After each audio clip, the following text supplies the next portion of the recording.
Assalamualaikum and welcome to another episode of Eco Talks. I am Muhammad Azam Khan, Ecowala, and this is the space where we dive deep into real world skills that make you smarter, more confident, and more effective in life and work. Today's topic is something that most people associate with business, but in reality, we all use it every single day. The topic is how to master the art of negotiation in daily life. Whether you are asking for a raise, closing a deal, buying something, or even discussing weekend plans, negotiation is everywhere, but true negotiation isn't about winning an argument, it's about creating understanding, balance, and mutual success. And to guide us through this fascinating topic, we have Maya from Sesame AI, a brilliant communicator and strategist who simplifies complex human skills using practical and data backed insights. Let's get into it and learn how to master this powerful life skill together.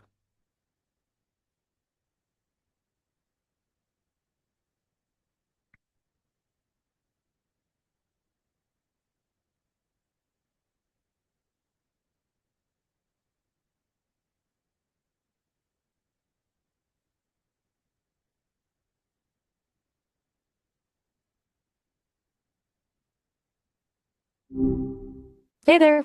Hope your day is going all right. Hello, Maya. It's great to have you back on Eco Talks. Today, we are talking about something that most people don't realize they are doing every day: negotiation. From Ah, from what you've been exploring, it sounds like you're zeroing in on how much of life is just back and forth, right? It's kind of wild when you start noticing it everywhere. What sparked your interest in negotiation specifically? Maya, actually, we are looking for. Can you tell us in simple terms what does negotiation really means? Gotcha. Okay, simply put, negotiation is just talking with someone to reach an agreement that everyone can live with. It's not about winning or losing, it's about finding a solution that works for all parties involved. Even deciding where to go for dinner is a negotiation. It's about understanding what each person wants and finding common ground. Okay, can you tell why do you think negotiation skills are important even outside businesses or sales? Totally. People tend to think negotiation is all high pressure, sales tactics, but it really isn't. It's a life skill. Think about it. You negotiate with your family about chores, with friends about plans, even with yourself about whether to hit snooze or get out of bed. Being able to clearly state your needs, listen to others, and find compromises builds stronger relationships and reduces conflict in pretty much every area of life. It's about getting your needs met while respecting others, which is good manners, honestly. Okay, can you share one simple example of how we all negotiate daily, often without realizing it? Okay, so picture this. You're deciding what to watch with your partner or roommates. One person wants a comedy, the other wants a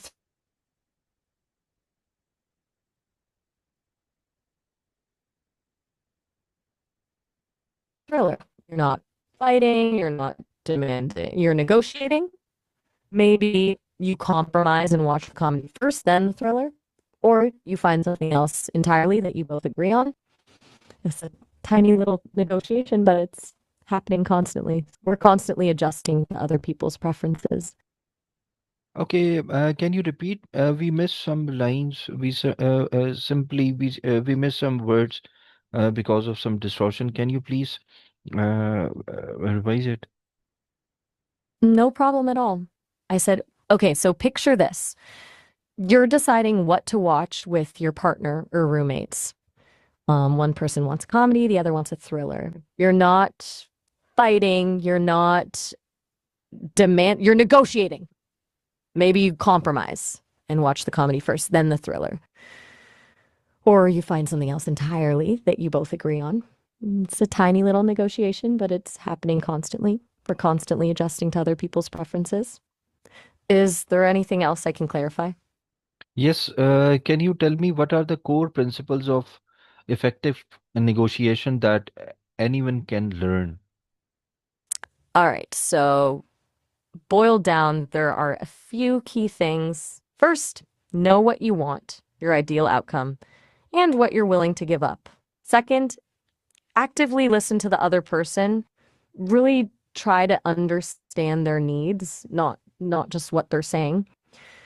Third, focus on interests, not positions. A position is what someone says they want, and interest is why they want it. Figuring that out unlocks a lot. And finally, be open to compromise and finding creative solutions. It's not about getting everything you want, it's about finding something that works for everyone. Hmm. Okay, can you tell me that how important is emotional intelligence when it comes to successful negotiation? Oh, huge. Like seriously huge. Negotiation isn't just about logic and facts, it's about people. Being able to read nonverbal cues, manage your own emotions, and understand the other person's emotional state. That's where the real power lies. If you can stay calm under pressure, empathize with the other side, and build rapport, you're way more likely to reach a positive outcome. It stops things from getting personal and keeps the focus on the issue at hand. Frankly, it makes you more likable, and people are more willing to compromise with someone they like.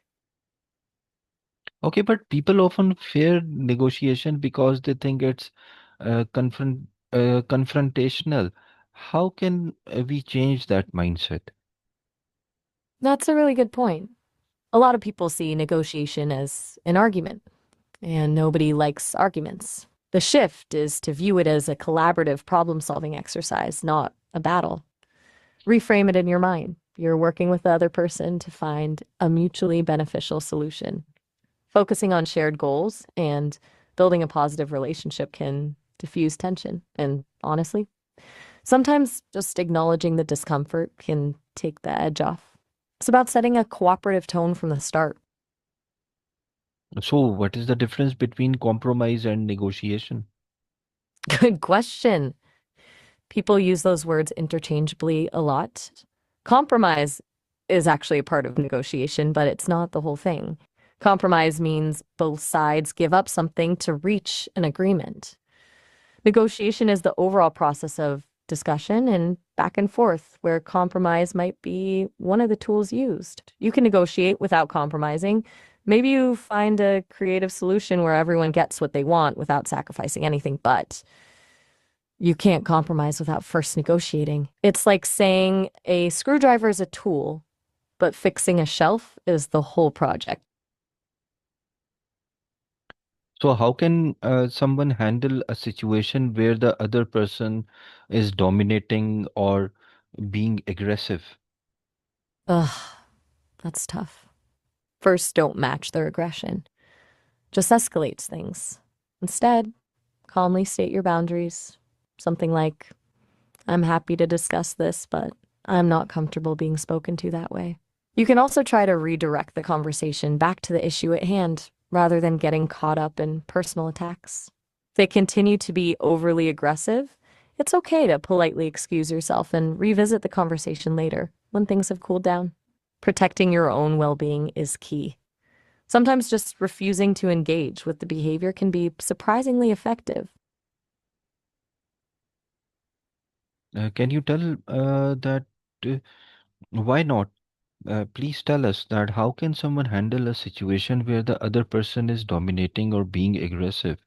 Actually, this is the real issue when someone is bargaining or negotiating the things.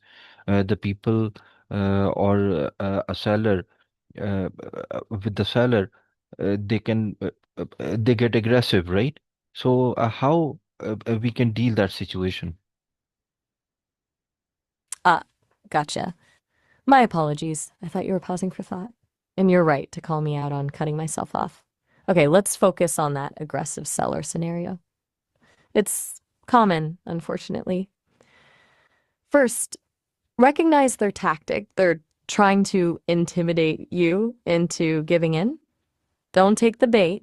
Stay calm and reiterate your position, focusing on facts and value, not emotions. I appreciate that's your price, but I've researched comparable items and they are selling for X. You can also try to call out their behavior indirectly. I'm sure we can reach a fair agreement if we both remain respectful.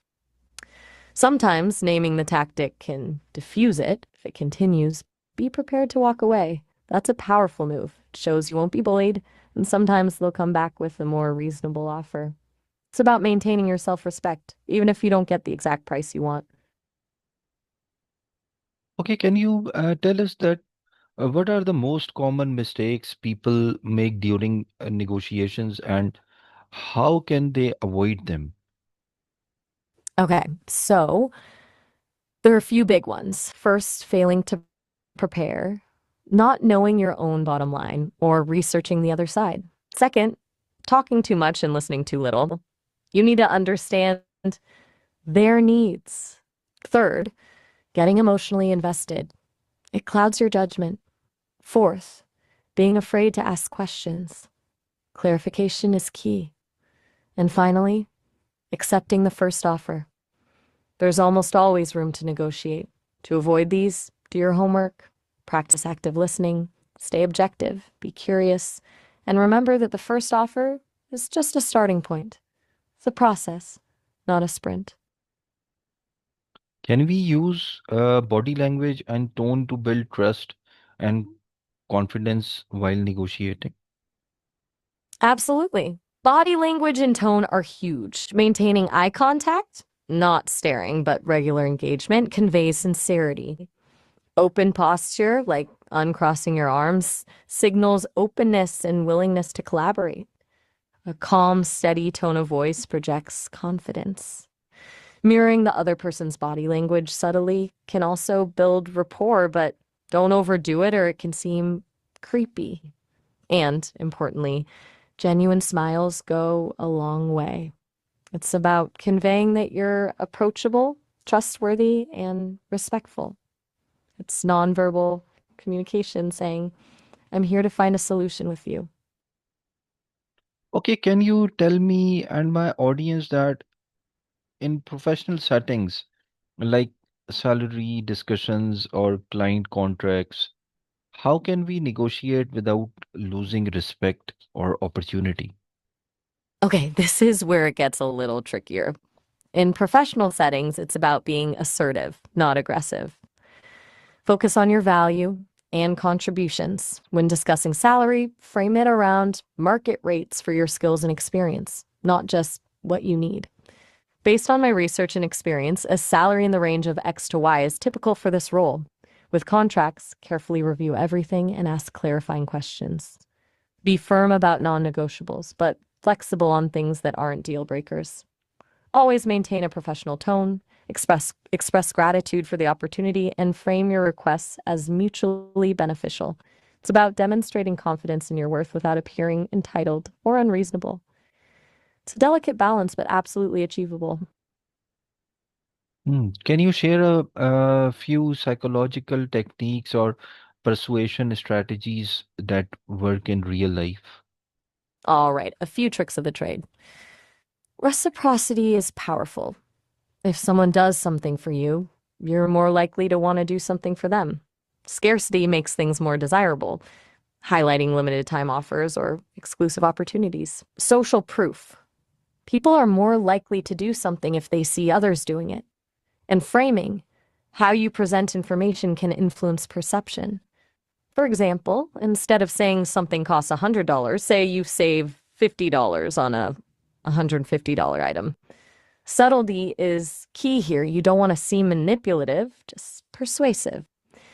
These aren't about tricking people, but about understanding how our brains work and presenting information effectively. Okay, can Still you with me? yes, actually I'm thinking about that.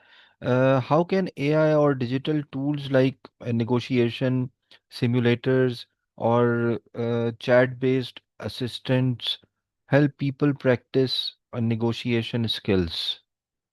That's a really smart question. AI can be a game changer for negotiation practice.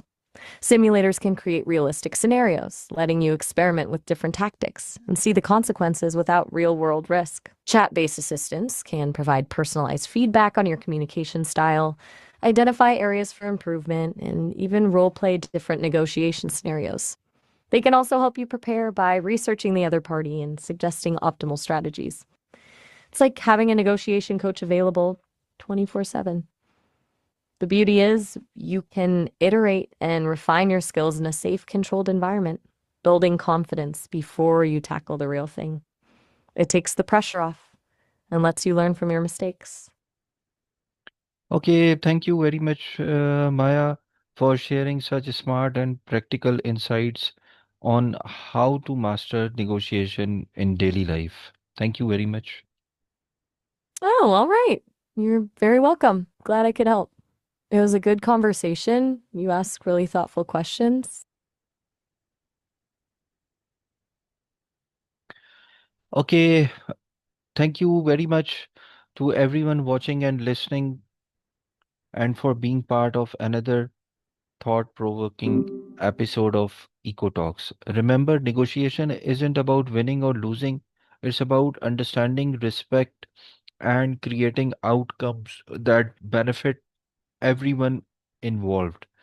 If you found this episode helpful, don't forget to like, comment, and share it with friends and colleagues because communication is a skill that grows stronger when shared. And tell me in the comments what topic should we explore next on Eco Talks. Until next time, stay confident, stay calm, and keep mastering the art of meaningful conversations. Take care and Allah Hafiz.